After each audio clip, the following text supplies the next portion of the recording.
I don't know. I go on holiday for a couple of weeks and everybody and their auntie in the gaming industry decides it's time to drop some news.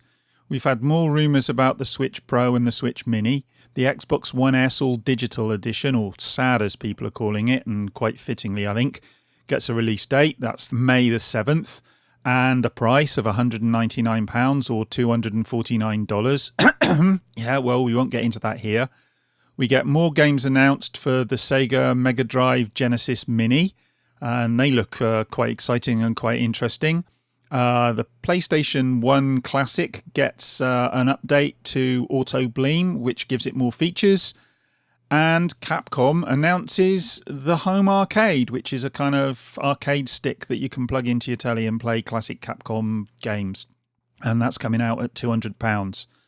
And that's just the tip of the iceberg. There was all sorts of stuff dropping in the last couple of weeks, and hopefully I'll get round to dealing with some of it, the stuff that interests me the most, and the stuff I think that you guys might be interested in hearing.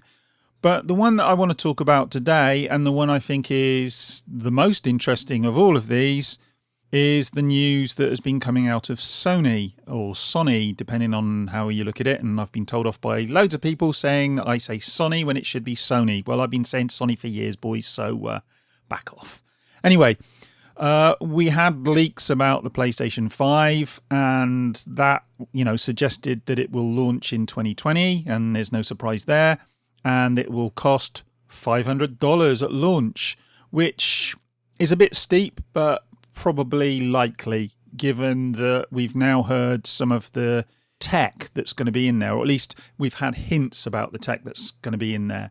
And that came from Mark Cerny himself, from the horse's mouth, so to speak, because Mark Cerny, for those of you who don't know, is the lead architect for the PlayStation 4 and moving forward to the PlayStation 5, although they're being tight-lipped about what the PlayStation 5 is going to be called. We all know it's going to be called the PlayStation 5, don't we? Yeah, if they come out and call it the PlayStation Next or do some ridiculous stuff like Xbox keeps doing with the Xbox, then we're all going to be very confused. It's going to be the PlayStation 5, we know that, even if they won't tell us that yet. But Cerny sat down with Wired and he gave them some real information, so to speak. It was a bit sketchy, and he engaged in what can broadly be described as market speak a lot of the time, but it was interesting. And we found out that the CPU is going to be a 3rd gen AMD Ryzen with 8 cores on a 7 nanometer Zen 2 microarchitecture. The GPU is a custom variant of the Radeon Navi family. And according to Cerny, this will have support for ray tracing. And that's where the alarm bells start ringing for me, because so far, the only processors we've had that are capable of ray tracing don't come from AMD. They are in NVIDIA GPUs, and the NVIDIA GPUs that provide ray tracing are bloody expensive. And I think it was Digital Foundry did a video talking about this, and they were, looking at this and saying, well, how are they going to do this? And there was some suggestion that maybe it would be done in software, and that's not at all the same as what we're getting from NVIDIA GPUs. So that was the first alarm bell for me. Cerny claiming that it's got ray tracing. I don't know. If it is baked into the hardware, then great. But, I'm not going to hold my breath waiting to see that. We could, as Digital Foundry seem to think, it may well be software. And then if you're getting into software doing it, then obviously there's overheads there. And it's a very different way of going about things. It could still work, but I would take some of these claims with a pinch of salt. And then Cerny also goes on to talk about how ray tracing affects sound. And I found that a little bit confusing. Presumably he knows what he's talking about. But again, this, I don't know, it kind of was a buzzword thing. And he really wanted to get out there and talk about sound. And I don't know, the idea that the horsepower can be applied to audio, and he was saying that it equals dramatic differences. And you get more immersion in the game. Sounds come from above, behind, and from the sides. and that this requires no external hardware. In other words, you don't need, the fancy home cinema amp or whatever, and it'll work directly with TV speakers.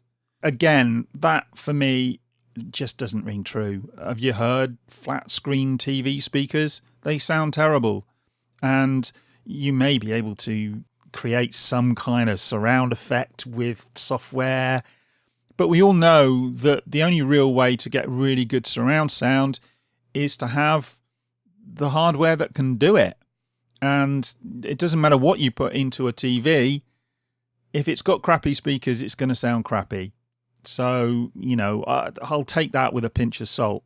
And according to Cerny, headphones will be the best way to hear this. And that makes sense to me. I think, yeah, okay.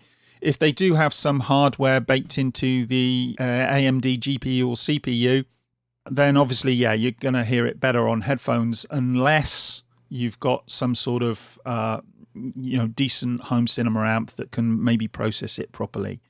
So I'll wait and see on this. It's interesting.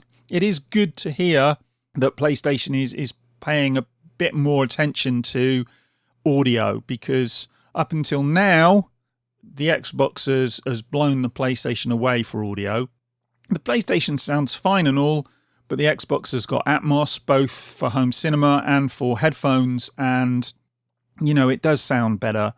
I would say that the Xbox generally sounds better than the PlayStation for audio. So yeah, you guys might disagree with me on that. But whether you agree or disagree, you can probably only agree that it's better if the PlayStation 5 or whatever it's going to be called does end up having some more hardware on board to make sounds better. And for me, as an audiophile and a videophile of sorts, I'm not a hardcore videophile or audiophile. I think people get a bit carried away with these things. But I do like sound, and I do think that, sound effects in movies do add massively to the immersion of the movie, and I think that applies to games as well. So as I say, don't want to go on about that too much, but if they can do this, then brilliant. And whether it's to do with ray tracing or whatever it might be, I don't really care, as long as it just makes the games sound better and makes it more immersive. So that's good news. He was asked about PlayStation VR running on from this, because they were talking about immersion and stuff, and he wouldn't commit. But he did say that the new PlayStation is going to be compatible with current VR or current PlayStation VR, which is good news. And let's be honest, whether they tell us or not, we're going to see a next PlayStation VR headset.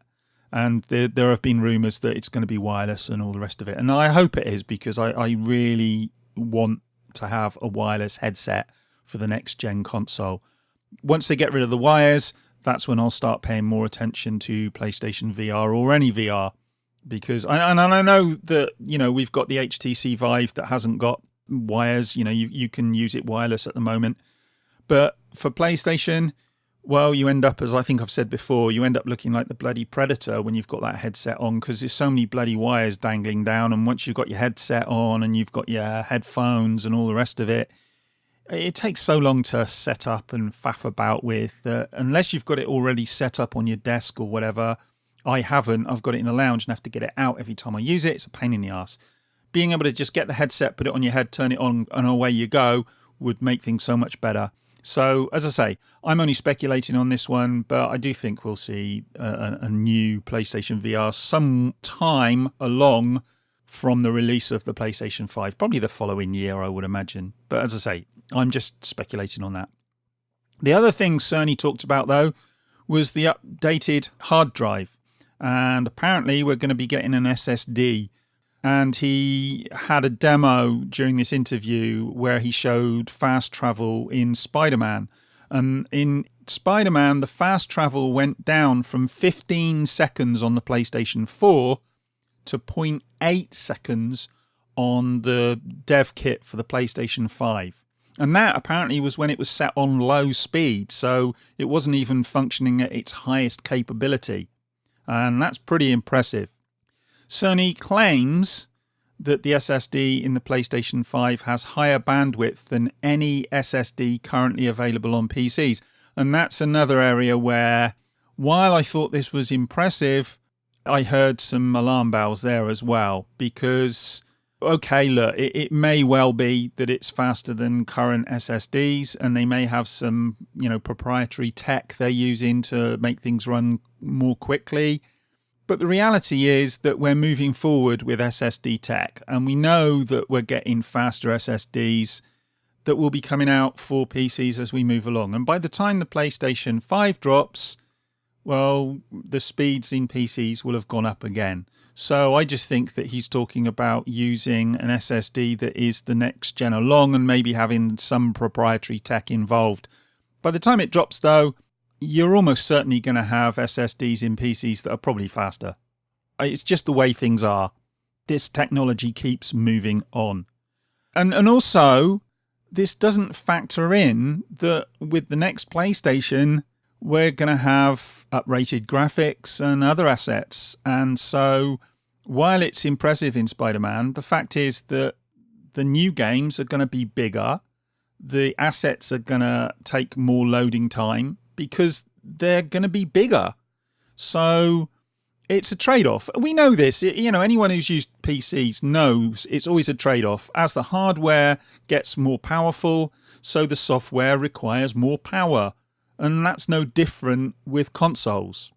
So as I say, while this is really impressive, and I've no doubt that this SSD in the PlayStation 5 is going to be pretty good, let's again not get too carried away here, because these loading times aren't going to be the same once we get the newer games. And, okay, it's set to low speed on the demo, but we don't know what it's going to be like when we finally see it. This is a dev kit after all. Dev kit might even be more powerful than the final, the hardware that we get to market.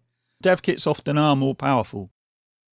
I do have this issue with PlayStation, with Sony, with Microsoft and all these other companies. They kind of do play fast and loose a little bit, and they give us this market speak trying to make us all excited. And you know that the fanboys are going to latch onto this. Oh, it loaded in 0.8 seconds, and they're not going to think critically about it at all. Nevertheless, it is impressive. But if we're talking about getting carried away, the other thing that really struck me was this thing about 8K graphics. Well, again, if it's 8K graphics, then this SSD is going to have to work a bloody lot harder than than the PlayStation 4 currently does to load assets. But the other thing is, 8K? Really? During the interview, apparently they were using a 4K television, and the reason for this was that there aren't many 8K televisions around at the moment. Well, this is Sony. They're not me. They haven't got limited resources. They could have got an 8K television and stuck it in the demo room. But the reality is, this thing ain't delivering 8K graphics. Not on most games. I'm sorry, it just isn't. The extra power needed will be immense. So, you might get some upscaling, checkerboarding, whatever you want to call it. And games may be capable of being upscaled to 8K to give us a kind of a version of 8K, if you like. But it's not going to be true 8K graphics. It's not going to be native 8K. It's simply not. This thing is not going to be able to deliver native 8K. It may do what the PlayStation Pro does currently with 4K and use checkerboarding and other technological tricks to trick our eyes into thinking it looks like 8K if you've got enough money to be able to buy an 8K panel. And let's be honest, even 5 years down the line, 8K is going to be a lot more expensive than 4K. So this is going to take a while to drop. And the PlayStation 5 isn't going to need to deliver 8K for most people. What we need is for it to deliver 4K at 60 frames per second and have decent frame pacing and give us a rock solid 60 frames per second at 4K. And if it does that, and we get these extra sound capabilities and all the rest of it, it's going to be a beast. And let's be honest, what we've seen so far about the hardware and the stuff Cerny's talked about, this thing is going to be immense. It's going to be a great console. And let's be honest, with the backwards compatibility as well, Well, I was really pleased to hear that it's going to be backwards compatible with the PlayStation 4, because the idea of just moving your collection across and playing it on the new console, well, for me, that's a no-brainer. Sony had to do this. Microsoft have changed the landscape here. But also, for Sony, it's logical, isn't it? They've got such a massive install base for the PlayStation 4 that not having backwards compatibility would just be shooting themselves in the foot. So this was great. But I have to ask, will these games have some of the bells and whistles that we're seeing with the Xbox, with 360 games being given a spit and polish, if you like, and looking better on the Xbox One X, especially over the 360. I mean, if you look at Red Dead Redemption, it looks so much better when running on the Xbox One, and I say especially on the Xbox One X, over how it looks on the 360. It really has made the game better, certainly in terms of visuals. And if we get that from the PlayStation 5, can you imagine uprated visuals on Horizon Zero Dawn, God of War, Spider-Man? That'd be fantastic. And, it remains to be seen if that's what we're going to get, but it would be fantastic. I cannot tell you how excited I am at the idea of just being able to buy a new console and putting games in that I already own and having them play better.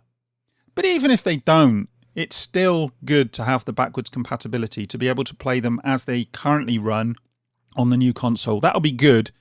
But if they're uprated as well, if they're improved visually, and maybe they get a spit and polish as regards the sound as well, if they can make that work for the older games as well. Whether they can or not, I don't know, but if they can, brilliant. And so I love this idea. I love the idea of this new console and what it can do. I'm a little bit wary about the marketing speak. The fact that it's going to have a disk drive, brilliant. So again, I should be able to just put my old discs in and away I go. Interesting to see what happens with digital. Hopefully you'll just be able to take your digital games across as well. I mean, that's how it works with the Xbox currently. I don't see any reason why Sony wouldn't do the same. I mean, if they make you re-buy the games digitally, that would be really annoying. I can't see them doing that. But yeah, backwards compatibility, it's got disk drive, it's got a faster SSD, and, marketing speak aside, it's obviously going to run faster. It looks like it's going to be a great piece of kit. And I can't wait, honestly. I cannot wait now. I'm really looking forward to seeing what the PlayStation 5 can deliver. And I have to say as well, given Microsoft's response, I'm really interested in seeing what the new Xbox will deliver as well. Exciting times. So anyway, let me know what you think about this in the comments. Are you excited for the PlayStation 5? Are you excited for the next Xbox? Do you think these specs look exciting? I mean, I certainly do. As I say, I keep saying this. We have to be a little bit wary. All these companies try and pull the wool somewhat and make us think these things are going to be better than they really are. Nevertheless, I can't see that this is going to be, well, it's not going to be a dog, is it? It's going to be better than the PlayStation 4 Pro, and the PlayStation 4 Pro is pretty decent. And it's going to be more powerful than the Xbox One X. And I love the Xbox One X. So yeah, we're heading into a really interesting place as regards the next gen. I think it's going to be a massive leap in relation to the leap we got from the PlayStation 3 to the 4, or the 360 to the Xbox One. I think this is going to be a bigger jump, and I'm glad. I want to see these consoles pushing the boat out as far as they can, and I just hope that they can do it at a price that people can afford. And that's going to be interesting. Will people really be prepared to pay $500 for the PlayStation 5 and probably the same price for the next Xbox as well? As I say, let me know what you think in the comments and we'll have a discussion about it. In the meantime, give us a thumbs up, join me on Twitter, come over to my Discord, all the usual stuff. and we can have a chat wherever you like. And I'm going to go and grab myself a cup of tea. And I'll speak to you in the next one. Bye.